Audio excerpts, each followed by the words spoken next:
Members, for your attention to this issue. I think you all have been delivered, again, a copy of the 2015 Governor's Task Force report. It actually says 2016 on it. That's because we delivered it in 16, but it actually is looking at the year back.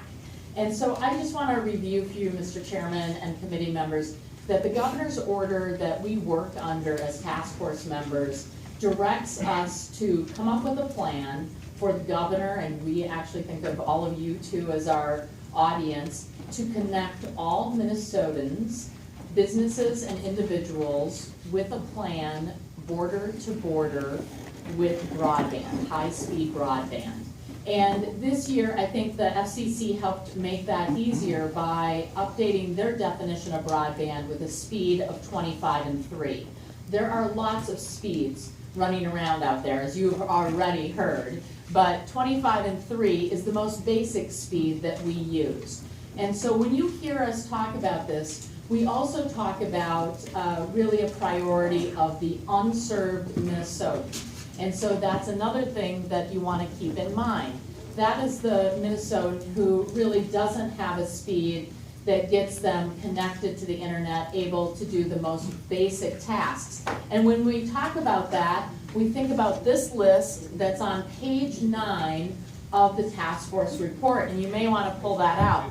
It starts at the top, and that basic task is personal communications. So that's the things you think about every day. Your constituents being able to email you, a basic email. But when you go down to the bottom, when you talk about that goal of 2026 and having all Minnesota businesses and Minnesotans having one provider that would be able to provide to them 100 megabits by 20, which is the other goal that we have that's not reflected in Representative Baker's bill yet, but is in the Senate bill.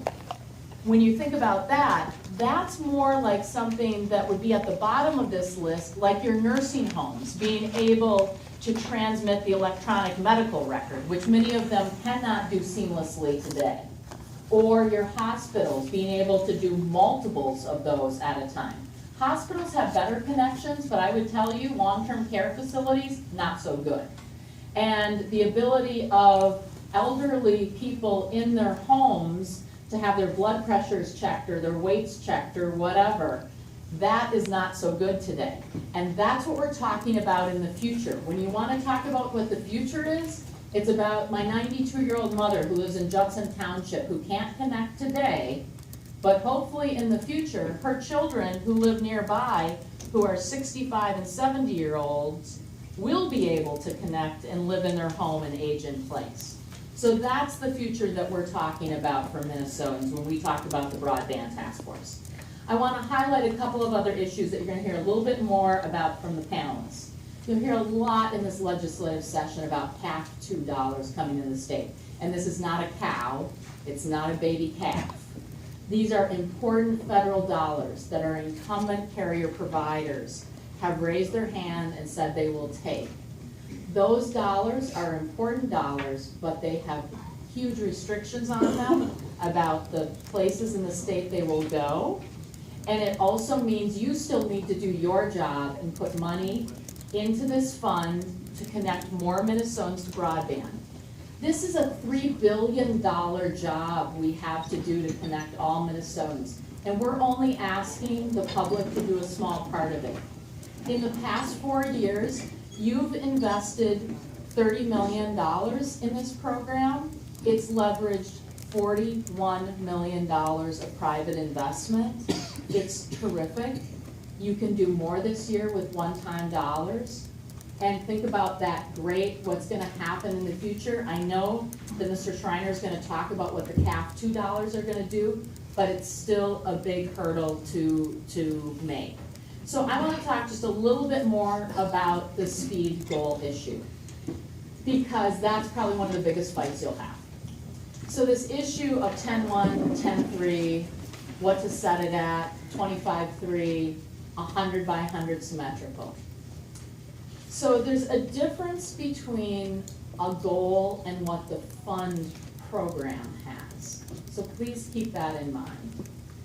I think it's good to have a goal that is something we can measure the state at, that we can also know that the Federal Communications Commission is also measuring in terms of the federal government.